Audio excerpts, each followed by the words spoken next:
నకిలీ తొలి వెలుగు చక్కర్లో పడద్దు, అసలైన తొలి వెలుగును ఫాలో అవ్వండి. నమస్తే. దేశంలో అత్యున్నతమైనటువంటి ఉద్యోగం, దేశ ప్రజలకు సేవ చేయాలంటే ఖచ్చితంగా సివిల్స్ కొడితేనే సాధ్యమైనటువంటి తపన చాలామందికి ఉంటుంది. కానీ ఆ ప్రయత్నంలో చాలా తక్కువ మంది సఫలమవుతూ ఉంటారు.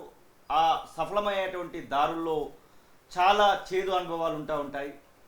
చాలా వరకు వారికి మోటివేషన్ చేసే వాళ్ళు కొంతమంది ఉంటారు, కొంతమందికి కిందికి లాగే వాళ్ళు కూడా ఉంటారు. కానీ చివరికి ఇవన్నిటిని కూడా తట్టుకొని సివిల్స్ ర్యాంకర్ అనేటువంటి ఒక ముద్ర పడడానికి అయితే కఠినమైనటువంటి శ్రమ అయితే కనబడతా ఉంటుంది. ఒకసారి, 2 సార్లు, 3 సార్లు, 4 సార్లు ఇట్లా ఎన్ని టర్ములు వాళ్ళు ప్రయత్నాలు చేసినా ఏదో ఒక టర్ములో వారి యొక్క సక్సెస్ అయితే, ఆ యొక్క తీపి అయితే వాళ్ళకైతే కనబడతా ఉంటుంది. నిన్న సివిల్స్ యూపీఎస్సీకి సంబంధించినటువంటి సివిల్స్ రిజల్ట్స్ అయితే రావడం జరిగింది. దానిలో తెలుగు ప్రజలకు సంబంధించినటువంటి వాళ్ళలో తెలుగు విద్యార్థులు 60 మంది సెలెక్ట్ అయినటువంటి పరిస్థితి. మనతో పాటుగా 938వ ర్యాంక్ సాధించినటువంటి సాయి అలక్య మనతో పాటుగా ఉన్నారు. అసలు ఈ యొక్క శ్రమ ఎలా ఉండింది, రిజల్ట్స్ వచ్చినటువంటి సందర్భంలో ఎలాంటి అనుభవాన్ని తను చూశారు, ఆ యొక్క శ్రమకి ఎవరెవరు తోడ్పాటు అయ్యారు, అసలు ఫ్యామిలీ భరోసా ఎలా ఉండింది, ఇవన్నిటిని గురించి తెలుసుకునేటువంటి ప్రయత్నం చేద్దాం. నమస్తే అమ్మ, ముందుగా కంగ్రాచులేషన్స్ మీకు. Thank you sir. నమస్తే. అసలు మీకు చిన్నప్పటి నుంచి సివిల్స్ పైన, అలాగే ఇక్కడ ఉన్నటువంటి పరిస్థితుల పైన, ఉద్యోగాల పైన అవగాహన ఉండిందా, లేకపోతే మధ్యలో వచ్చినటువంటి కాన్సెప్ట్ ఇది? సేవాభావం అనేది నాకు చిన్నప్పటి నుంచి ఉంది చేయాలని. అంటే మా తాతగారు స్వతంత్ర సమరయోధులు అండి. అంటే ఆయన స్టోరీస్ నేను వినేదాన్ని. మరియు మా డాడీ పోలీస్ హెడ్ కానిస్టేబుల్ గారు. ఆయన కూడా నాకు రోజు సొసైటీలో జరిగే డిఫరెంట్ విషయాలు అన్నిటి గురించి నాకు ఎక్స్ప్లెయిన్ చేసేవాళ్ళు. మరియు గ్రూప్స్లో కానీ సివిల్స్లో కానీ సాధించిన వాళ్ళు ఎలా సేవ చేస్తున్నారని, వాళ్ళ సక్సెస్ స్టోరీస్ అవన్నీ నాకు తెలియజెప్పేవాళ్ళు. అవే కాక వేరే ఫీల్డ్స్లో కూడా సొసైటీకి ఎట్లా హెల్ప్ చేస్తున్నారు వేరే వ్యక్తులు, అవన్నీ నాకు చెప్పేవారండి. దాని నుంచి నాకు సివిల్స్ అనేది ఒక ఇంపార్టెంట్ ప్లాట్ఫామ్, దాని నుంచి నేను సాధించవచ్చు అని నాకు అనిపించిందండి. ఎన్నిసార్లు ప్రయత్నం చేశారు? ఇది ఎన్నోసారి మీరు రాయడం సివిల్స్కి? ఇది నా 5th అటెంప్ట్ అండి. 2019 ఫస్ట్ అటెంప్ట్. అప్పటి నుంచి రాస్తున్నాను. కోవిడ్ టైంలో కూడా 2 అటెంప్ట్స్ ఇచ్చానండి. అప్పటి నుంచి దీనికోసం ప్రయత్నిస్తున్నాను. మొదటిసారికి ఇప్పుడు మీకు రిజల్ట్స్ వచ్చినటువంటి ఈసారికి పోల్చితే మొదటిసారి మీకు ఇలా ఎదురైనటువంటి అనుభవాలు ఏంటి? ఆ తర్వాత ఈ 4 టైమ్స్లో మీకు ఎవరెవరు బాగా సహకరిస్తూ వచ్చారు? ముఖ్యంగా ఫ్యామిలీ భరోసా ఎలా ఉండింది? యూపీఎస్సీ ఎందుకు గ్రూప్ 1కి వెళ్ళండి, లేకపోతే గ్రూప్ 2కి వెళ్ళండి, ఇంకా స్టేట్ జాబ్స్ ఉన్నాయి కదా, ఇంకా లేట్ అవుతుంది. ముఖ్యంగా మహిళలు అంటే మ్యారేజ్ అనేది కూడా ఒకటి స్ట్రెస్ చేస్తూ ఉంటారు. అలాంటివి ఎలా ఎదుర్కొంటూ? ఓకే. ఫస్ట్ అటెంప్ట్ 2019లో ఇచ్చినప్పుడు నాకు ప్రిలిమ్స్ అవ్వలేదు. అప్పటి వరకు బీఏ చేసినప్పుడు కానీ, ఎంఏ చేసినప్పుడు కానీ, చిన్నప్పటి నుంచి కానీ మార్క్స్ వస్తాయి, దాంట్లో ఫస్ట్ రావచ్చు, నార్మల్ మార్క్స్ రావచ్చు. కానీ ఫెయిల్యూర్ అనేది మనం ఈజీగా చూడము. అంటే టాప్ మార్క్స్ రావచ్చు, నార్మల్ మార్క్స్ రావచ్చు. కానీ ఫస్ట్ టైం ఫెయిల్యూర్ అనేది నాకు అర్థమైందండి. అప్పుడు మళ్ళీ సెకండ్ టైం కూడా పోయింది, థర్డ్ టైం కూడా పోయేసరికి నాకు ఒకసారి చాలా లోగా కూడా ఫీల్ అయ్యాను. అప్పుడు స్టార్ట్ చేశాను అనమాట, ఎందుకు పోతుంది మళ్ళీ ఇదే పరీక్షలో ఎందుకు పోతుంది అన్నప్పుడు సెల్ఫ్ అనలైజ్ చేయడానికి ట్రై చేశాను. అంటే ఆ పేపర్ తీసుకొని నా స్ట్రెంగ్స్ ఏంటి, వీక్నెస్ ఏంటి, అవి ఐడెంటిఫై చేయడానికి ట్రై చేశాను. ఆ తర్వాత నాకు ప్రీవియస్ క్వశ్చన్స్ చూసి అలా దాని నుండి అవగాహన కలిగిందండి. ఫ్యామిలీ భరోసా ఎలా ఉండేది? అంటే మీరు ఒక సర్టెన్ టైం వచ్చిన తర్వాత ముఖ్యంగా ఫ్యామిలీలో ఒక క్వశ్చన్ వస్తూ ఉంటుంది, ఇంకా పెళ్లి చేయవా కూతురికి, లేకపోతే ఇంకెన్ని రోజులు ఇంట్లో ఉంచుకుంటావు, ఇలాంటి ముఖ్యంగా మన చుట్టూ జరుగుతున్నటువంటి ఫ్యామిలీలో ఎట్లా భరోసా కనబడుతుంది? రిలేటివ్స్ ప్రెషర్ ఉండిందండి, మా పేరెంట్స్ మీద ఉంది. ఎందుకంటే నేను ఒక్కటే అమ్మాయి కాబట్టి. అంటే కొంతమంది ఎలా భావించారంటే వాళ్ళేదో నన్ను చాలా ప్రెషరైజ్ చేస్తున్నారు, వాళ్ళ కోసమే చదువుతున్నా అని కూడా కొంతమంది అనుకున్నారు. కానీ ఇది నిజంగా నా గోలే. వాళ్ళు నన్ను ఎంకరేజ్ చేశారు, కానీ ఇది నాకు ఇష్టం కాబట్టి నేను ఇన్ని సంవత్సరాలు ఉండగలిగానని నేను అనుకుంటున్నాను. లేకపోతే నేను గివప్ చేసేదాన్నేమో దీనికి. మొదటి అటెంప్ట్ నుంచి ఇప్పుడు మీరు 5th అటెంప్ట్లో మొత్తానికి సక్సెస్ అవుతారు. ఈ 5 అటెంప్ట్లో పోల్చుకుంటే ఇప్పుడు ప్రిలిమ్సే మొదటిసారి రాలేదన్నారు. ఆ తర్వాత ఇంటర్వ్యూ స్టేజ్ వచ్చేసరికి ఏమైనా తప్పినటువంటి సందర్భాలు ఏమైనా ఎదురయ్యా? ఫస్ట్ 3 టైమ్స్ ప్రిలిమ్స్ రాలేదు. రాలేదు. 4th టైమ్ ప్రిలిమ్స్ వచ్చింది. మెయిన్స్ అంటే లాస్ట్ టైమే మెయిన్స్ ఒక 30 మార్క్స్తో పోయింది. ఈసారి మెయిన్స్ వచ్చి ఇంటర్వ్యూ కూడా ఫస్ట్ ఇంటర్వ్యూ అండి ఇది నాకు. మీరు ఇంటర్వ్యూ స్టార్టింగ్ లో ఒక మాట చెప్పారు, మా డాడీ హెడ్ కానిస్టేబుల్, అంటే ఒక కానిస్టేబుల్ స్థాయి నుంచి మిమ్మల్ని పోషిస్తూ వస్తున్నటువంటి సందర్భం అయితే కనబడుతుంది. హెడ్ కానిస్టేబుల్ అనేది పోలీస్ డిపార్ట్మెంట్ లో హోంగార్డ్ కు పైన ఉన్నటువంటి కానిస్టేబుల్ కు పైన ఉన్నటువంటి, ఐపీఎస్ అనేది దాదాపుగా 1,00,000 మందిని కూడా ఇక్కడ మీ కింద చూసేటువంటిది. ఎట్లా ఫీల్ అవుతున్నారు మీ ఫాదరు, మీ మదరు, అలాగే మీ పోలీస్ డిపార్ట్మెంట్ సంబంధించినటువంటి వాళ్ళు ఉంటారు, మీ డాడీ పైన సిఐ, ఎస్ఐ, ఇట్లా డిఎస్పీ స్థాయి ఇట్లా కనబడతా ఉన్నారు, వాళ్ళందరికీ ఇప్పుడు మీరు సుపీరియర్గా పోబోదలుచుకున్నారు. అవునండి. ఎట్లా ఫీల్ అయ్యారు? మా డాడీ చాలా హ్యాపీగా ఫీల్ అయ్యారు. డాడీ వాళ్ళ సీనియర్స్ కూడా కొంతమంది నాతో నిన్న మాట్లాడారండి. ఖమ్మం డిస్ట్రిక్ట్ ఎస్పీ కూడా మాట్లాడారు. వాళ్ళందరూ కంగ్రాట్స్ చెప్పారు. నాకు చాలా చాలా ఆనందంగా ఉంది. అంటే డాడీ ఆనెస్ట్గా ఉంటారు. సో డాడీకి ఆల్రెడీ కొంచెం అంటే తన సర్కిల్లో మంచి పేరే ఉంది, కానీ ఇప్పుడు ఇంకా అది నేను నిలబెట్టినట్టు నాకైతే ఆనందం అనిపించింది. ఫాదర్తో కూడా మాట్లాడేటువంటి ప్రయత్నం చేద్దాం. ప్రకాష్ గారు కదా. అవును.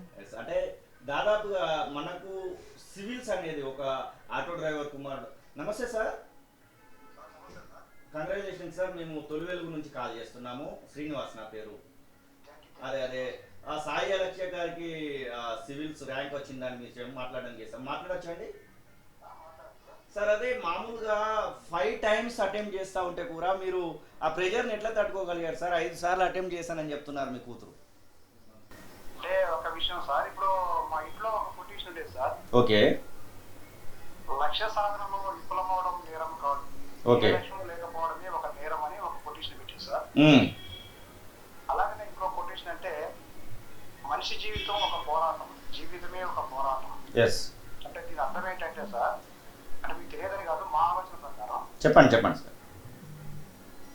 ఒక తల్లి గర్భం నుంచి పిల్లవాళ్ళు బయటికి రాగానే అక్కడ నుంచి స్టార్ట్ అవుతుంది వాళ్ళ యొక్క కష్టాలు, పోరాటం. అంటే ఒక చిన్న పిల్లవాడు ప్రస్తుతం అమ్మాడుతాడు, కింద పడతాడు, లేస్తాడు, మళ్ళీ కింద పడతాడు, మళ్ళీ గోడెంతుడు, కింద పడతాడు. అంటే పోరాటాన్ని అక్కడ నుంచి స్టార్ట్ అయ్యి నరక దగ్గర నుంచి చనిపోయేంత కాలం చేసే వరకు అతని జీవితం అంతా పోరాటమే ఉంటుంది సార్. అది ఏ కార్యక్రమం కావచ్చు, దీనిలోనే కావచ్చు.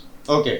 అనేది మా జ్ఞానం సార్. అంటే ఏంటంటే మేము నేర్చుకుంది సార్, మా నాన్నగారు స్వతంత్ర సమరయోధుడు రావుల వెంకటరామయ్య గారు, మహాలక్ష్మ గారు మాకు చెప్పింది, ప్రతిదీ నేర్చుకోండి, తెలుసుకోండి, అందరూ చదవండి, అందరూ ఎదగాలి కాన్సెప్ట్ లో మేము అందరూ వచ్చినాం.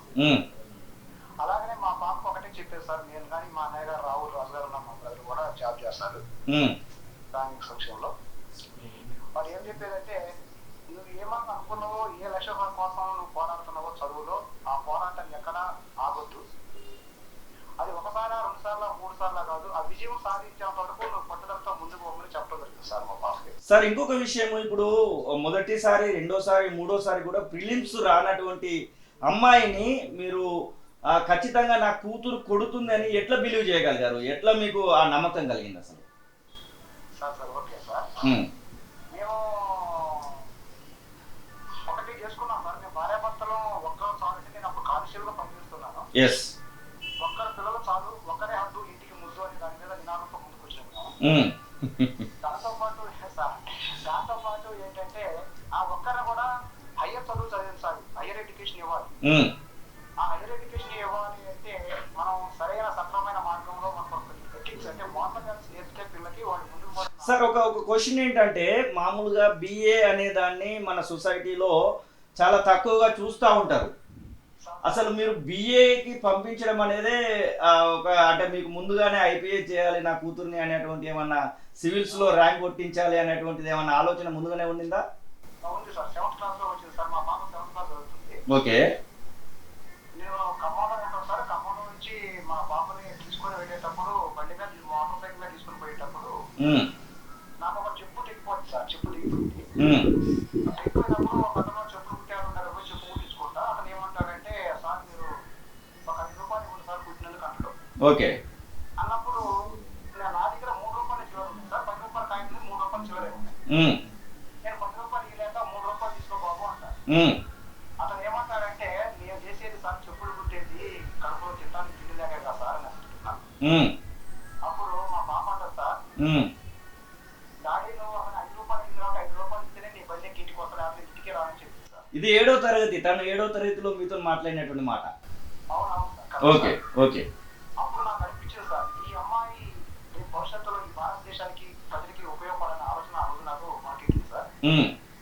దాంతో పాటు మేము ఆమె ఎగ్జామ్ వెళ్ళేటప్పుడు అలాగే సార్ అలాగే పోలీస్ కాన్సల్ చేసేటప్పుడు సార్ ఇంకొక ప్రశ్న ఏంటంటే, ఇదంతా బాగానే ఉంది కానీ మన సొసైటీలో కొన్ని రకాలైనటువంటి వాదనలు వినబడతా ఉంటాయి. అంటే ఒక స్టేజీ వాళ్ళకు మాత్రమే ఈ విద్య అవసరం ఉంటుంది, లేకపోతే ఒక స్టేజీ వాళ్ళకు మాత్రమే ఈ ఉద్యోగాలు రావడానికి అవకాశం ఉంటుంది అనేటువంటి కొన్ని ఉంటాయి. అట్లాగే ఫ్యామిలీ ప్రెషర్స్ కూడా చాలా ఎక్కువగా ఉండొచ్చు. ఎందుకంటే అమ్మాయి అన్నప్పుడు పెళ్లి చేయాలి 24 ఏళ్ళకో 23 ఏళ్ళకో అనేటువంటి ఒక క్వశ్చన్ కూడా కనబడతా ఉంటుంది. ఎట్ ద సేమ్ టైం ఉద్యోగము రావట్లేదు, 3 సార్లు ప్రిలిమ్సే తప్పిండి ఇంకా ఏదో ఒక చిన్న ఉద్యోగానికి వెళ్ళొచ్చు కదా అనేటువంటి కొన్ని క్వశ్చన్స్ కూడా వస్తూ ఉంటాయి. వాటన్నింటి విషయంలో అంటే మీరు ఇప్పుడు ఇక్కడ ఉన్నటువంటి ఆల్ ఓవర్ ఇండియాలో ఉన్నటువంటి ఫాదర్స్ అందరికి కూడా ఏం చెప్పదలుచుకున్నారు, ముఖ్యంగా అమ్మాయిల విషయంలో? అంటే ఇక్కడ ఈ సమాజంలో ఇప్పుడు ఉన్నది ఏంటంటే సార్, వచ్చి ఆడపిల్లలు తక్కువ అనేది ఒక ఆలోచన సొసైటీలో. అది కరెక్ట్ కాదంటే నేను అంగీకరించను. ఓకే. ఆడపిల్లల మగపిల్లలు కాదు సార్, వాళ్ళు తెచ్చుకున్నది ఎంతవరకు కరెక్ట్, ఆ లక్ష్య సాధన కోసం వాళ్ళు ఎంతవరకు కష్టపడుతున్నారో ఆలోచించాలి. ఆ కష్టపడేది ఆహారంతో కృషి చేసేటప్పుడు మనం ఎన్నిసార్లు రాసినా వస్తుందనే కాన్ఫిడెన్స్ వాళ్ళు కలిగించాలి. మనం ఆ పిల్లలకి సపోర్ట్ చేయాలి సార్. అంతేగాని మధ్యలో 2 సార్లు 3 సార్లు రాలేదు కాబట్టి ఇక పెళ్లి చేస్తాం రాలేదు చాలా తప్పు సార్.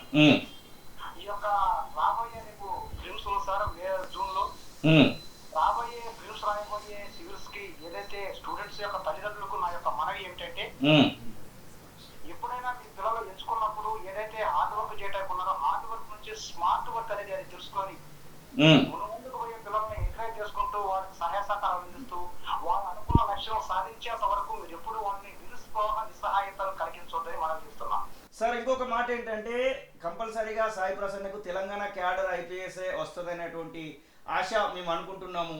ఒకనొక సందర్భంలో మీరు చేసేటువంటి పోలీస్ స్టేషన్ పరిధిలోనూ ఒక SP స్థాయి అధికారిగా వస్తే అప్పుడు మీ యొక్క ఆ మూమెంట్ ఎలా ఉంటుంది? సార్ నేను కాలేజీలో హెడ్ కానిస్టేబుల్ మధ్య పోలీస్ స్టేషన్ కంపెనీ చేస్తున్నాను సార్. మా పాపకు ఒకవేళ వస్తే దేవుడి దయ ఉండి మీ అందరూ ఆలోచన ప్రకారం ఒకదాన్ని వస్తే సార్ ఖచ్చితంగా నేను సెల్యూట్ చేస్తాను. ఎవరి ఉద్యోగం వాళ్ళు చేసుకుంటారు సార్.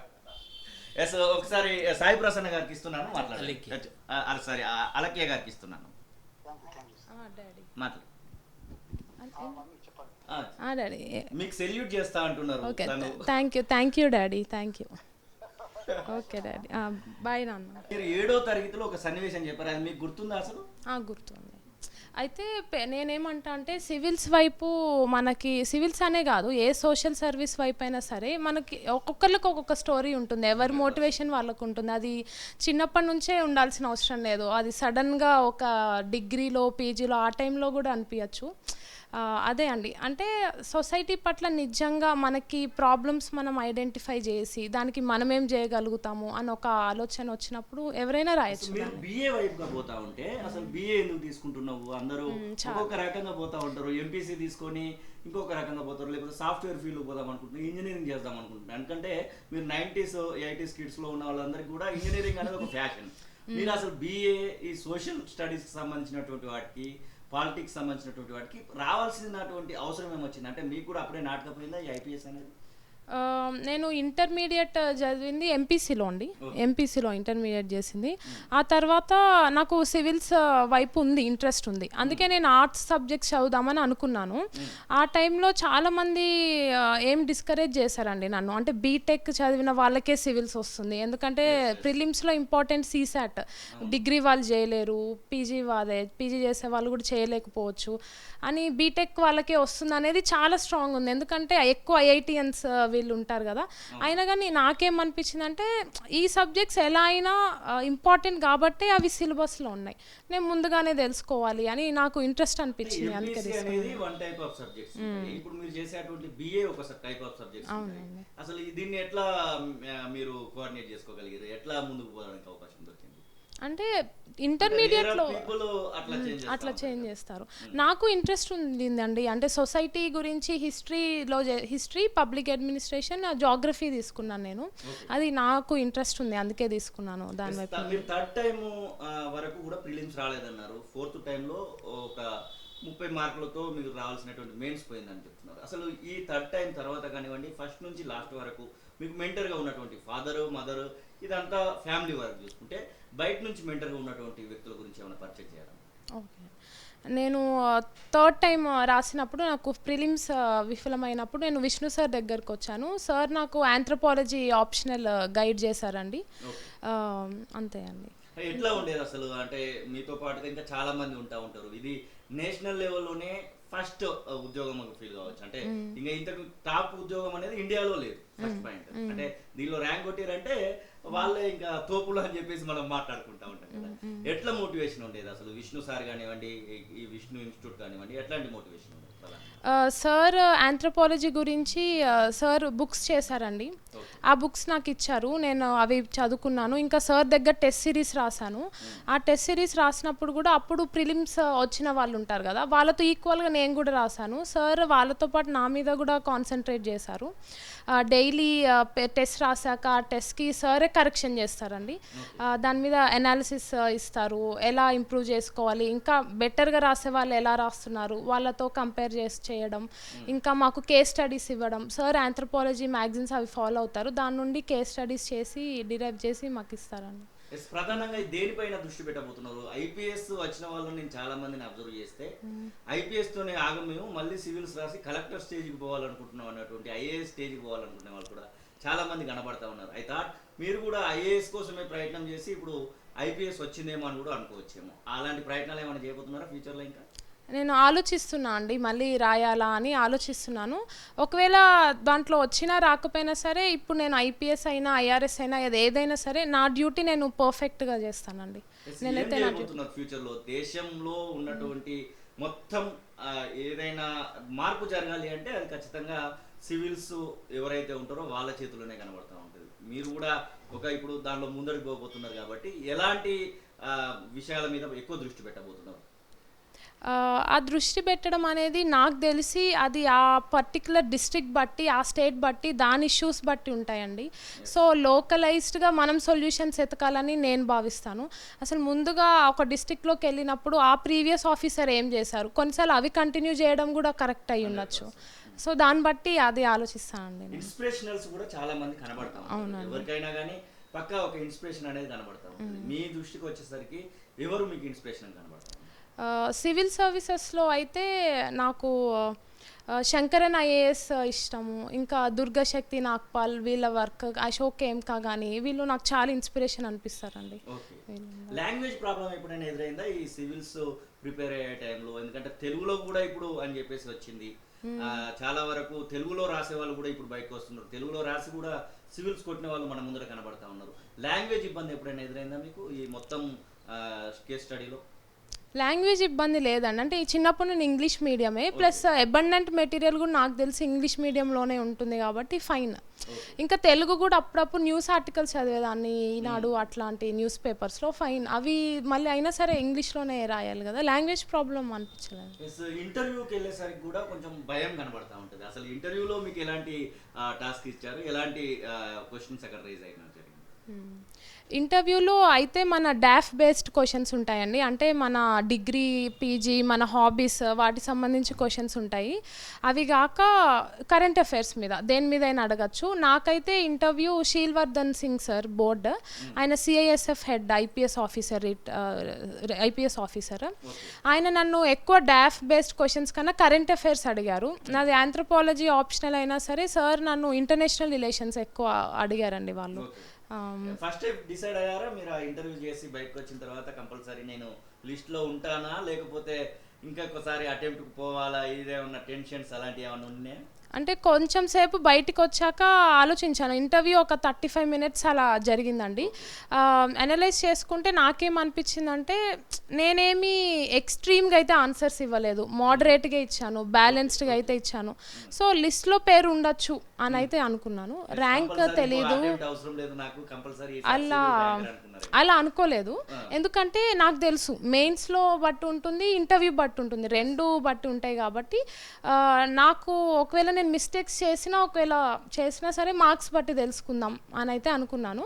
లిస్ట్లో ఉంటుందని అయితే అనుకున్నానండి, అనిపించింది. ఈ యొక్క మొత్తం వ్యవహారానికి మీకు ఒక 5 అటెంప్ట్ చేశారు. 2019 to 2024కి వచ్చాం మనం. ఇప్పుడు ఈ 5 అటెంప్ట్స్లో ఎంత, ఇప్పుడు చాలా వరకు సివిల్స్ అంటే అబ్బా అంత ఖర్చు మేము పెట్టలేము అనేటువంటి కొన్ని క్వశ్చన్స్ కూడా రేజ్ అవుతూ ఉంటాయి. ముఖ్యంగా పిల్లలు చదువుదాం అనుకున్నా కానీ తల్లిదండ్రులు సివిల్స్ పెట్టలేము మేము, సివిల్స్ అంటే ఢిల్లీనే, లేకపోతే సివిల్స్ అంటే ఇంకొక ప్రాంతానికి వెళ్ళాల్సిందే అనేటువంటి కొన్ని అపోహలు కూడా కనబడతా ఉన్నాయి. మీ వరకు ఆ యొక్క అమౌంట్ విషయానికి వచ్చినప్పటికి కూడా, అలాగే హైదరాబాద్లో ఉన్నటువంటి ఈ యొక్క పర్మిసెస్లో దొరికేటువంటి ఏదైతే సివిల్కి సంబంధించినటువంటి కోచింగ్స్ మీద కూడా ఎలా ఉంటుంది, అసలు మనం కొట్టడానికి ఎంత ఖర్చు పెట్టాల్సి వచ్చే అవకాశం ఉంది, అలాగే అట్ ద సేమ్ టైం ఎలాంటి ప్రణాళికలు రచించుకుంటే మనం సక్సెస్ అవ్వచ్చు? ఒకప్పుడు అందరూ ఏమనుకునే వాళ్ళంటే సివిల్స్ అనేది ఓన్లీ ఆఫీసర్స్ పిల్లలు వాళ్ళ వరకే సాధ్యం, ఢిల్లీ వెళ్తేనే సాధ్యం అలా అనుకునేవాళ్ళు. ఇప్పుడు నాకేమనిపిస్తుందంటే ఇంటర్నెట్ వల్ల, డిఫరెంట్ ఆన్లైన్ కోచింగ్ సెంటర్స్ వల్ల, ఇంకా సార్ లాంటి మెంటర్స్ వల్ల అది ఎవరి వల్ల అయినా సాధ్యం. అంటే మనం ఒక విలేజ్లో కూర్చున్నా సరే మనకు ఒక ఇంటర్నెట్ ఫెసిలిటీ వస్తే, ఇప్పుడు సార్ ఆన్లైన్ కోచింగ్ అయినా తీసుకుంటారు, ఆన్లైన్ క్లాసెస్ అయినా ఇస్తారు. అదేగాక మనకి న్యూస్ పేపర్స్ ఆన్లైన్లో దొరుకుతాయి. సో మనకు ఒక పర్టికులర్ టైం టేబుల్ ఉండి మనం ఒక స్కెడ్యూల్ వేసుకుంటే ఎక్కడ కూర్చొని అయినా ప్రిపేర్ అవ్వచ్చు. చాలా లక్షలేమి ఖర్చు పెట్టాల్సిన అవసరం లేదండి. ఫైనల్ థింగ్ ఏంటంటే, ఎన్ని గంటలు మీరు ప్రిపేర్ అవ్వడం జరిగింది? అట్ ద సేమ్ టైం మీరు 5 years నుంచి చేసిన దానిలో మనం అబ్జర్వ్ చేస్తే కరెంట్ అఫైర్స్ అనేది ఏ రోజు ఆ రోజే క్లోజ్ అవుతా ఉంటాయి. అసలు ఎప్పుడైనా అనిపించిందా ఇన్ని రోజులు చదువుతాయి ఈ కరెంట్ అఫైర్స్, దీంతో నాకేముంది అనేటువంటి ఫీలింగ్ ఏమైనా వచ్చిందా?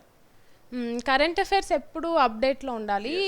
5 years మీరు నెంబర్ ఆఫ్ అవర్స్ అడిగారు కదా, అది అందరూ అంటారు 18 hours 20 hours అట్లా అని. నేనైతే అది ఎక్కువ నమ్మను. మనం ఎంత ఇంపాక్ట్తో చదువుతున్నాము అది ఇంపార్టెంట్. కొన్నిసార్లు 6 hours చదవచ్చు, 8 hours చదవచ్చు, మెయిన్స్ ముందు ఇంకెక్కువ కష్టపడవచ్చు మనం. అది మారుతూ ఉంటుందండి. కానీ మనకి అర్థమవుతుంది మనం మన ఒక గ్రాఫ్ అనుకుంటే దానిలో ఇంక్రీజ్ అవుతున్నామా, డిక్రీజ్ అవుతున్నామా, మనం న్యాయం చేస్తున్నామా లేదా, అది మనకే అర్థమవుతుంది ఏ రోజు ఆ రోజు. మీ తోటి ఫ్రెండ్స్ కూడా చాలా మంది చదివి ఉంటారు, కొంతమందికి ఇప్పటికి ఇంకా అవకాశం రాలేదు. వాళ్ళ కోసం మీరు ఏం చెప్తారు? ఎందుకంటే చాలా వరకు ఇంకా దీంతో నాది క్లోజ్ అనేటువంటి వాళ్ళు కూడా ఉంటారు. మీరు పాపం మీకు ఎందుకు రాలేదని ఆలోచిస్తున్నటువంటి వాళ్ళు కూడా కనబడతా ఉంటారు. అలాంటి వాళ్ళ కోసం నాతో లాస్ట్ టైం మెయిన్స్ రాసిన ఫ్రెండ్స్కి కొంతమంది ప్రిలిమ్స్ రాలేదు, కొంతమందికి మెయిన్స్ రాలేదు, ఇప్పుడు కొంతమంది ఇంటర్వ్యూలో కూడా రాలేదు. నాకు కొన్నిసార్లు అనిపిస్తుంది వాళ్ళకి కొన్ని ఆస్పెక్ట్స్లో ఖచ్చితంగా నాకన్నా ఎక్కువ నాలెడ్జ్ ఉంది, నేను కొన్ని వాళ్ళ నుండి నేర్చుకున్నాను. సో మీరు ఖచ్చితంగా మిమ్మల్ని నమ్మండి. మీకు గనక మీరు ఇక్కడ దాకా వచ్చారంటే మీలో ఉంది, తెచ్చుకునే కెపాసిటీ మీలో ఉంది. అది నేను రికగ్నైజ్ చేశాను చాలా మందిలో. సో తప్పకుండా వస్తుంది. వాళ్ళు కానీ ఎక్కడ మిస్టేక్ చేశాము అని వాళ్ళు అనలైజ్ చేసుకోవడం, లేకపోతే మెంటర్స్ని అడగడం, టాపర్స్ కాపీస్ చూసి అర్థం చేసుకోవడం, దాన్ని బట్టి అలా చేస్తూ ఉంటే, ప్రాక్టీస్ చేస్తూ ఉంటే వస్తుంది, మీకు కూడా తప్పకుండా వస్తుంది. బిఫోర్ రిజల్ట్స్, ఆఫ్టర్ రిజల్ట్స్ మీ యొక్క ఎగ్జైట్మెంట్ గురించి ఏమైనా చెప్పాలనుకుంటే, అంటే ఫస్ట్ కాల్, లేకపోతే ఈ పర్సన్ నన్ను ఇన్ని రోజులు అంటే నన్ను ఒక రకంగా అనుకొని ఈ పర్సన్ నుంచి నాకు కాల్ రావడము, లేకపోతే అప్రిషియేషన్స్లో ఈ అప్రిషియేషన్ నాకు చాలా బెటర్గా అనిపించింది, ఇట్లాంటివి ఏమైనా మాట్లాడాలనుకుంటే? అప్రిసియేషన్ విషయానికి వస్తే ఫస్ట్ ఆనందపడేది పేరెంట్స్, ఇంకా మన గురువులు, నెక్స్ట్ మన తోటి ఫ్రెండ్స్. వాళ్ళ కళలో నిజమైన ఆనందం నేను చూశానండి ఆ రోజు. నాకు చాలా హ్యాపీగా అనిపించింది. అంటే ర్యాంక్ ఏదైనా సరే వాళ్ళకి ఏమనిపించింది అంటే ఇన్ని లక్షల మందిలో మా లేఖ్య ఉంది, ఆ ఆనందం నేను వాళ్ళలో చూశాను. వాళ్ళు నాకు తెలుసు అది ర్యాంక్ వచ్చినా రాకపోయినా ఏదైనా వాళ్ళు నాతో ఉంటారని నాకు తెలుసు, కానీ వాళ్ళ కళ్ళలో నేను ఆనందం చూశాను. నాకు ప్రయాణంలో సక్సెస్ కి కారణము అంటే ఎవరో ఒకరు ఖచ్చితంగా ఉంటారు. ఆ సక్సెస్ కారణం గురించి మాట్లాడాలనుకుంటే ఎవరి పేరు చెప్తారు? ఒక్కరి పేరు చెప్పలేనండి, నేను చాలా మంది కాంట్రిబ్యూషన్ ఉంది దాంట్లో. ప్రకాష్ గారిని ఇప్పుడు నాకు తెలిసి నిన్నటి వరకు ప్రకాష్ గారు వేరు, అంటే మీ తండ్రి గారు వేరు, ఇప్పటి ప్రకాష్ గారు వేరు. ఎందుకంటే సొసైటీలో హోదా, ఎట్ ద సేమ్ టైం గౌరవం అన్ని కూడా అమాంతం మీరు 1000 రెట్లు పెంచేసినటువంటి సందర్భం అయితే కనబడుతుంది. ఒకసారి మీ గురువు గారితో కూడా మాట్లాడాలి. సార్ నమస్తే.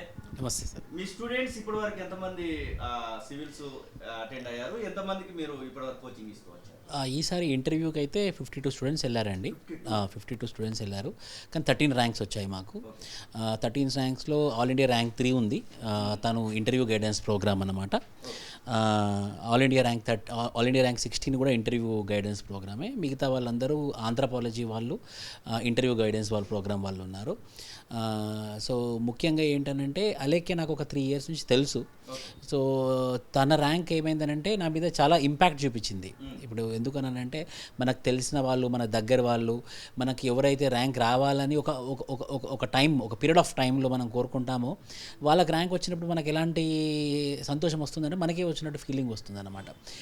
ఏ ఫాదర్లీ టైప్ ఆఫ్ ఫీలింగ్. ఇప్పుడు క్వశ్చన్ సార్, ఇప్పుడు మన ఫాదర్లీ టైప్ ఆఫ్ ఫీలింగ్ కాబట్టి మనకి ఇప్పుడు చూస్తూ ఉంటాము 1వ తరగతి 2వ తరగతి పిల్లల కోసమే ఆ స్కూళ్ళలో స్కూళ్ళలో ఫోన్ చేసి నా పిల్లగాడు ఎట్లా చదువుతున్నాడు, నా అమ్మాయి ఎట్లా చదువుతుందని అడుగుతారు. అట్లాంటిది ఎప్పుడైనా ప్రెజర్ ఉండిందా ఇలా father? No Alekhya self motivated.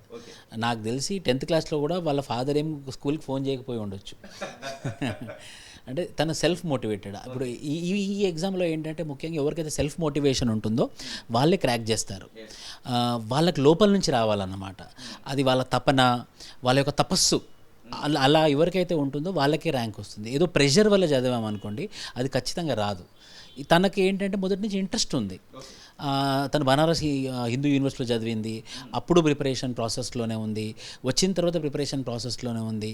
అయితే నాకు కూడా ఇప్పటివరకు అర్థం కాని విషయం ఏముండేనంటే ఇంత ఇంటెలిజెంట్ అయినప్పుడు కూడా 3 సార్లు ప్రిలిమ్స్ ఎందుకు కాలేదు అన్న ప్రశ్న ఉండేది నా దగ్గర. తర్వాత నేను తన గురించి స్టడీ చేసి తను అర్థం చేసుకున్న తర్వాత ఏమైందంటే కోవిడ్ మొత్తం లాక్డౌన్. సో అప్పుడు మనకు మెటీరియల్స్ అవైలబుల్ లేవు, బుక్స్ అవైలబుల్గా లేవు, టీచర్స్ కూడా మీకు తెలుసు కదా మొత్తం కోవిడ్ సిచ్యువేషన్. సో ఆ టైంలో తను 2 attempts ఇచ్చేసింది. అలా 2 attempts వేస్ట్ అయిపోయాయి. ఆ టైంలో కొంచెం వెయిట్ చేసి ఉంటే ఖచ్చితంగా 3rd attemptలోనే ర్యాంక్ వచ్చేదన్నమాట. సో అందుకోసం మనకు 5th attempt అని కనబడుతుంది. మనకు తెలుసు ప్రీ కోవిడ్ పోస్ట్ కోవిడ్ పరిస్థితి ఎలా ఉందో ఇది కూడా అలాంటిదేనమాట. అంటే మీ స్టూడెంట్స్లో మీరు దాదాపుగా ఇప్పుడు ఢిల్లీకి పోతేనే సివిల్స్ అనేటువంటి దాని నుంచి విష్ణు అకాడమీకి వస్తే ఖచ్చితంగా మీకు లోపల జిల్లు ఉంటే నేను ఖచ్చితంగా ముందుకు తీసుకుపోతాను అనేటువంటి అష్యూరెన్స్ ఏమైనా ఇవ్వగలుగుతున్నారు? అష్యూరెన్స్ అని కాదు సార్. ఫస్ట్ అయితే నేను ఈ అకాడమీ పెట్టడానికి గల కారణాలు చెప్తాను.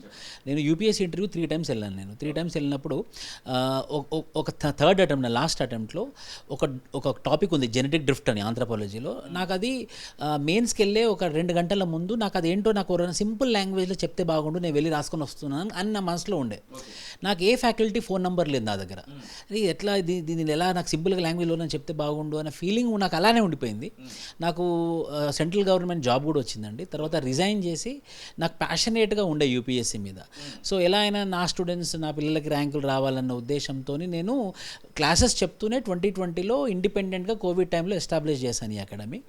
ముఖ్యంగా ఏంటంటే స్టూడెంట్స్కి అందుబాటులో ఉండడం, వాళ్ళకి ఏ డౌట్ వచ్చినా, వాళ్ళకి ఏ ప్రాబ్లం వచ్చినా దానికి ఒక సొల్యూషన్ నేను అవ్వాలనే ఉద్దేశం ఉండేది. నిన్న కూడా నేను రిజల్ట్ వచ్చిన వాళ్ళకి ఎక్కువ ఫోన్ చేయడం కన్నా రాని వాళ్ళకి ఎక్కువ ఫోన్లు చేశాను. నా క్వశ్చన్ అదే ఉండబోతుంది. కొంతమంది మీరు ఇప్పుడు ఒక 50 మందికి మన దగ్గర ఉన్నట్టే ఓవరాల్గా అవును, మిగిలినటువంటి వాళ్ళ విషయంలో ఎలా అవి ముందుకు పోబోతున్నారు? నెక్స్ట్ అటెంప్ట్ కోసం ఎలాంటి పరిస్థితుల్లో తీసుకుంటారు? నిన్న నేను అందరికీ పర్సనల్గా ఫోన్ చేసి మెసేజ్ చేశాను. ఇంకా ర్యాంక్ వచ్చిన వాళ్ళకన్నా నేను చేయలేదు 2-3కి. కానీ ర్యాంక్ రాని వాళ్ళకి ఫోన్ చేసి ఎందుకంటే వాళ్ళకి అప్పుడు నా అవసరం చాలా ఉంటుంది. మనం ఎట్లా 2024 నేను ఉంటాను, మీకు 2023 కన్నా ఎక్కువ ఎఫర్ట్ పెడదాం మనము అన్నప్పుడు వాళ్ళు అర్థమైంది నాకు. వాళ్ళు చాలా మోటివేట్ అయిపోయి థ్యాంక్ యూ సార్, నేను 2024 ఖచ్చితంగా నేను చేస్తాను, I will prove my self అని వాళ్ళు అనడం జరిగింది. సో ఆ మెంటోర్షిప్ అందుబాటులో లేకుండా నాకు నేను రాసినప్పుడు 2009లో సో అందుబాటులో ఉండాలి అంతే. వాళ్ళకి అవసరం ఉన్నప్పుడు మనం అందుబాటులో ఉండాలి. వాడికి అవసరం లేనప్పుడు మనకి ఎంత అందుబాటులో ఉన్నా వేస్టే. ఆయనకి ఎప్పుడైతే ఒక చెయ్యి కావాలో, హ్యాండ్ హోల్డ్ ఉండాలో అప్పుడు మనం ఉంటే ఎవరికైనా ర్యాంక్ వస్తుంది. చాలా మందికి సివిల్స్ రాయాలి, కొట్టాలి, ఖచ్చితంగా నేను జాబ్ కొట్టాలి అన్నటువంటి ఒక తపన ఉంటుంది. కానీ ఫినాన్షియల్గా స్ట్రగుల్ అయ్యే వాళ్ళు కొంతమంది కనబడుతున్నారు. కొంతమంది ఫాదర్ మదర్ లేనటువంటి కొంతమంది ఆఫ్టర్నెస్ కొంతమంది కనబడుతున్నారు. ఇలాంటి వాళ్ళ కోసం విష్ణు అకాడమీ నుంచి మీరు ఏదైనా అంటే మీ అంతగా మీరు ఏదైనా పాలసీ తీసుకురావడం అట్లాంటి ఏమైనా ప్లాన్ చేయబోతున్నారు? అంటే ఆల్రెడీ మీరు హైదరాబాద్ ఏ అకాడమీలో చూసినా కూడా అన్ని అకాడమీలో 6 digit నెంబర్ ఫీజు ఉందండి. ఓన్లీ మన అకాడమీలో మాత్రమే 5 digit ఫీజు ఉంది. మేము అది ఒక లాస్ట్ 3 years నుంచి అదే ఉంది, మేము పెంచదలుచుకోలేదు. ఇంకోటి ఏంటంటే 2 సంవత్సరాల వ్యాలిడిటీ ఉంటుంది. మంచి హై ఎండ్ ఫ్యాకల్టీస్ ఉంటారు. దాదాపు ఇది నాట్ ఫర్ ప్రాఫిట్ లానే జరుగుతుంది. ఎందుకు అనంటే మేము సూపర్ 50 బ్యాచ్ అని చెప్పేసి ఓన్లీ 50 స్టూడెంట్స్ మాత్రమే అడ్మిషన్స్ తీసుకుంటాం. మా క్లాస్ రూమ్ని కూడా అంతే మేము మెయింటైన్ చేసుకున్నాం. ఎందుకంటే నేను క్లాస్ రూమ్ పెంచుకున్నాను అనుకోండి, ఖాళీ సీట్లు కనబడతాయి, అప్పుడు ఇంకా అడ్మిషన్స్ చేసుకునే పరిస్థితి ఉంటుంది. సో అందుకే మేము క్లాస్ రూమ్ కూడా అంతే పెట్టుకున్నాం అనమాట. దానివల్ల ఏమవుతుందంటే ప్రతి స్టూడెంట్ పేరు నాకు ఇప్పుడు కూడా, ఏ స్టూడెంట్ రోడ్డు మీద నాకు ప్రతి స్టూడెంట్ పేరు తెలుసు. ఒక 4 years బ్యాక్ కూడా నన్ను చూసి ఇలా వెళ్ళిపోయినా కూడా నేను పేరు కూడా పిలుస్తాను. అని ఏం సార్ నా పేరు పలే గుర్తు, పక్కకు వెళ్ళిపోయేవాడు అయ్యి సార్ గుర్తుపట్టిన నా సైడ్ తిరిగేవాళ్ళు అన్నమాట. ఎందుకంటే అది అవసరం. ఒక టీచర్కి ఉన్న స్టూడెంట్కి అది ఉంటే ఏమవుతుందంటే వాళ్ళ ప్రాబ్లమ్స్ తెలిసి మనం ఆన్సర్ ఇవ్వగలం. టీచర్ అంటే ఏంటంటే సార్ సొల్యూషన్ సార్. ఆల్ ప్రాబ్లమ్స్కి సొల్యూషన్ టీచర్ ఉండాలి. ఎందుకంటే అన్ని వాళ్ళు పేరెంట్స్ చెప్పలేరు. చదువు విషయంలో కానివ్వండి, ఏదైనా కానివ్వండి, ఒక మనకి ఒక వెల్ విషర్ టైప్, ఒక బిగ్ బ్రదర్ టైప్ ఎవరైనా ఉంటే వాళ్ళకు ఖచ్చితంగా సక్సెస్ వస్తుంది. సో మీరు ఇప్పటి వరకు చాలా మందిని ఐఏఎస్లుగా, ఐపీఎస్లుగా, గ్రూప్ 1 ఆఫీసర్గా తీర్చిదిద్దినటువంటి సందర్భం అయితే కనబడతారు. మీకు చాలా అంటే నేను ఈ పర్సన్ని ఐఏఎస్ ఐపీఎస్ చేయడం వలన నాకు చాలా సాటిస్ఫాక్షన్ ఉంది అనేటువంటి పర్సన్ ఎవరైనా ఒక ఖచ్చితంగా అలాంటి అందరూ ఈక్వల్ అనడానికి ఉండదు. అంటే చాలా పూర్ నుంచి వచ్చినటువంటి వాళ్ళు, లేకపోతే ఏదో ఒక ఫిజికల్ డిఫికల్ట్ ఉన్నటువంటి వాళ్ళు, ఇట్లాంటి వాళ్ళను ఏదో ఒక సందర్భంలో మీరు ఒక పొజిషన్కి అయితే నాకు ఇద్దరండి. ఒకటి 2019లో సంకీర్త్ అని మొట్టమొదటి ర్యాంక్ అన్నమాట. మొత్తం నేను ఇంట్లో మొదటి ర్యాంక్ ఇంట్లో కూర్చోబెట్టుకొని చదివించుకున్నాను. అన్నది ఏంటంటే 2018లో సబ్ ఇన్స్పెక్టర్ ఆఫ్ పోలీస్ కాలేకపోయాడు. ఎస్ఐ డిస్క్వాలిఫైడ్ 2018లో. అప్పుడు అతను నిరాశ చెందకుండా ఎలాగైనా సరే నేను ఎస్ఐఏ కాలేదు కదా, circle inspector, DSP, SP, director 2019 next ఇయర్లో ఐపీఎస్ తెచ్చుకున్నాడు ఆయన. అది అంటే ఒక ఎస్ఐ కానివాడు ఒక ఎస్పీ అయ్యాడు. డైరెక్ట్ సెల్ఫ్ మోటివేటెడ్ అయి బాగా పనిచేశాడు అనమాట. అదొకటి, అది ఫస్ట్ అటెంప్ట్. మనం ఇంకోటి ఆలోచించుకుంటే సెకండ్ అలెక్య. ఎందుకు అని అంటే తనది ట్రైబల్ నేపథ్యం. నాన్నగారు పోలీస్ కానిస్టేబుల్ అయినప్పటికి కూడా ఒక మారుమూల గ్రామం నుంచి ఏమి ఫెసిలిటీస్ లేని పరిస్థితిలో నుండి ఈరోజు బనారస్ హిందూ యూనివర్సిటీకి వెళ్ళి ఈరోజు సివిల్ సర్వీసెస్ క్రాక్ చేయడం అంటే మామూలు విషయం కాదు. సో అది చాలా వల్నరబుల్ సెక్షన్, వీకర్ సెక్షన్స్కి తను ఒక రోల్ మోడల్. ముఖ్యంగా మన తెలంగాణ సమాజానికి తను ఒక ఎగ్జాంపుల్. సో ఏంటంటే మనము ఒకరికి ఎగ్జాంపుల్లా నిలబడాలి, మనం ఒకరికి ఇన్స్పిరేషన్ అవ్వాలి. సో మన సంకీర్త్ ఏమో మొన్న 2019 నిన్న జరిగినటువంటి మేడారం సమ్మక్క సారక్క జాతరకి చీఫ్ సెక్యూరిటీ ఆఫీసర్. మొత్తం సమ్మక్క సారక్క జాతర మొత్తం ఆయన చేతుల కింద జరిగింది. అంటే వీళ్ళందరూ ఇన్స్పిరేషన్ అన్నమాట ఎవరికి, మన తెలంగాణ సమాజానికి. ఇప్పుడు తను మొత్తం మన ట్రైబల్ కమ్యూనిటీకి కానివ్వండి, లేకపోతే ఉమెన్కి కానివ్వండి, లేకపోతే అండర్ ప్రివిలేజ్డ్ సెక్షన్స్ కానివ్వండి, ఈమెనే వాళ్ళకి ఇక రోల్ మోడల్. అది చాలా పెద్ద అచీవ్మెంట్. నన్ను అడిగితే ర్యాంక్ సాధించడం కన్నా మన వల్ల ఒక 10 మంది ఇన్స్పైర్ అవుతున్నారు అని అంటే అది చాలా పెద్ద అచీవ్మెంట్. మీరు ఎప్పుడైనా మళ్ళీ అటెంప్ట్ చేసేటువంటి ప్రయత్నం ఏమైనా చేస్తున్నారా? నాకు అటెంప్ట్ ఉంటే చేస్తానండి. నాకు అటెంప్ట్స్ లేవు, లిమిటెడ్ అటెంప్ట్స్ ఉంటాయి. సార్ ఇంకొకటి, వీళ్ళందరినీ ఒక దగ్గర గ్యాదర్ చేసి, ఇప్పుడు మీ కింద దాదాపు ఒక 20-25 మందికి మంచి పొజిషన్లోకి అయితే వచ్చారు. వాళ్ళందరినీ ఒక దగ్గర గ్యాదర్ చేసి వాళ్ళ యొక్క వాయిసెస్తోని ఏదైనా పుస్తకం తీయడం అట్లాంటివి చేయడం వల్ల ఇంకా చాలా మందికి ఉపయోగపడుతుంది. ఖచ్చితంగా ఆలోచనలు ఏమని 100% వెరీ గుడ్ ఐడియా సార్. ఇది చాలా మంచి విషయం చెప్పారు. నేను దీన్ని ఖచ్చితంగా ఆచరణలు తేయడానికి నేను ప్రయత్నిస్తాను. ఉంటారు సార్. ఇప్పుడు సంకీర్తన్ సివిల్ రేస్ లో ఉన్నారు, రేపు ఒక 2 తుపాకులు ముందు ఒక ఆఫీసర్ కనబడతా ఉంటారు. ఫర్ ఎగ్జాంపుల్ సార్, సంకీర్త్ ఇప్పుడు ఈరోజు మొన్న మన మేడారం సమ్మక్క సారక్క జాతర చీఫ్ సెక్యూరిటీ ఆఫీసర్ అయిపోయిన తర్వాత తన క్రెడిబిలిటీని, పొటెన్షియల్ని గుర్తించి chief security officer for governor దగ్గర ఉన్నారనమాట. సో ఆయన మొన్న కూడా కలిశాను. నేను ఇప్పుడు దాని ముందు రాజ్భవన్ నుంచి వెళ్ళే మనిషిని నన్ను ఒక చీఫ్ గెస్ట్ లాగా పిలిచారు ఒక 1 month బ్యాక్. వాళ్ళ ఫాదర్ కూడా మంచి అనిపిస్తుంది అనమాట. ఏమనిపిస్తుంది అని అంటే అప్పుడు ఇంకా కష్టపడాలి, ఇంకా ఇప్పుడు వీళ్ళ జూనియర్స్ వీళ్ళకి కూడా మనం తల్లిదండ్రులకు జన్మనిచ్చారు. వీళ్ళందరికీ మీరు పునర్జన్మలాగా అంటే ఉద్యోగ జన్మను మీరు ప్రసాదిస్తున్నారు. అంటే మీ మీద ఆ గౌరవం ఖచ్చితంగా ప్రతి ఒక్కరికి అయితే ఉంటుంది. అంటే మా ప్రయత్నం ఉన్నా కూడా వీళ్ళు హార్డ్ వర్క్ చేస్తారు సార్. వీళ్ళ కమిట్మెంట్, వీళ్ళ కన్సిస్టెన్సీ చాలా చాలా ఇంపార్టెంట్. ఇప్పుడు మనం అనుకున్నట్టు ఆ టైంలో మనం ఏదైతే మనం సపోర్ట్ చేయాలో ఆ సపోర్ట్ చేస్తే చాలు, వీళ్ళు అందేసుకుంటారు. ఆ స్కిల్ వీళ్ళకి ఇన్బిల్డ్ ఉంటుంది. అందుకే వీళ్ళు సివిల్ సర్వీసెస్ క్రాక్ చేశారంటే ఊరికే క్రాక్ చేయరు. IQ, smart work, hard work, consistency, అంటే ఒకటే విధంగా ఉండడం స్టేబుల్గా, ఇవి వాళ్ళకి ఇన్బిల్డ్లో ఉంటాయి. కాబట్టి అలా మనం ఇచ్చినటువంటి ఇన్పుట్స్ తీసుకుంటారు. వాళ్ళు చదువుకున్నది ఎలా యాడ్ చేయాలనుకుంటారు, వాళ్ళ కరెంట్ అఫైర్స్ ఎలా యాడ్ చేయాలనుకుంటారు. కాబట్టి వీళ్ళకి ర్యాంక్ ఈజీ అవుతుంది. సో నేను ఎవరైతే కొత్తగా ప్రిపేర్ అవుదాం అనుకుంటున్నారో వాళ్ళకి నేనేమని చెప్తానంటే, హార్డ్ వర్క్తో పాటు స్మార్ట్ వర్క్, స్మార్ట్ వర్క్తో పాటు కన్సిస్టెన్సీతో పాటు కమిట్మెంట్, ఎవరైతే ఈ 4 స్టెప్స్ని ఒక ప్రాపర్గా ఫాలో అవుతారో ఖచ్చితంగా సక్సెస్ వస్తుంది. ఒకసారి రావురి సాయి మీరు మీ వరకు బాగానే ఉంది. ఇప్పుడు మీ ఫ్రెండ్స్లో చాలా మంది ఉంటా ఉంటారు. ముఖ్యంగా అమ్మాయి అంటే 23 ఏళ్ళకి 24 ఏళ్ళకి పెళ్లి చేయాలనేటువంటి ఆలోచనలు కూడా చాలా మంది ఫాదర్ చేస్తూ ఉంటారు. ముఖ్యంగా అమ్మాయిలు చదువుకోవాలి, నేను ఉద్యోగం చేయాలని తపన ఉన్నప్పటికీ కూడా వాళ్ళకి ఆ స్పేస్ కూడా లేకుండా పోతున్నటువంటి సందర్భం కనబడుతుంది. అలాంటి ఫాదర్ మదర్స్కి మీ నోటి నుంచి చెప్పేటువంటి మాట ఏదైనా? మీరు ఆడపిల్లలు మగపిల్లలు అన్నట్టుగా ఏమి డిఫరెన్షియేట్ చేయకండి. ఎందుకంటే ఎయిమ్ అనేది ఎవరికైనా ఉండొచ్చు. ఇంకా ఆడపిల్లలు అన్నాక మాకు చాలా చాలా థాట్స్ వస్తాయి అన్నమాట. అంటే మేము డిపెండెంటా, మేము ఒక లయబిలిటీనా, మేము ఫినాన్షియల్ ఇండిపెండెంట్ ఉండాలి, అలా చాలామంది అనుకుంటున్నారు. సో అలా కనుక మీ పిల్లలు అనుకుంటే ఖచ్చితంగా వాళ్ళకి సపోర్ట్ చేయండి పేరెంట్స్గా. ఎందుకంటే అది మాకు చాలా ఆనందం ఇస్తుంది. మెంటల్గా చాలా స్ట్రెస్ అవుతూ ఉంటారు. ఒకసారి రాశాను, 2 సార్లు రాశాను, ఇంకా ఎన్ని రోజులు అనేటువంటిది. ముఖ్యంగా మన గ్రూప్ 2కి సంబంధించినటువంటి ఇష్యూ మీకు ఐడియా ఉండి ఉంటుంది. 2 సార్లు పోస్ట్పోన్ అయింది.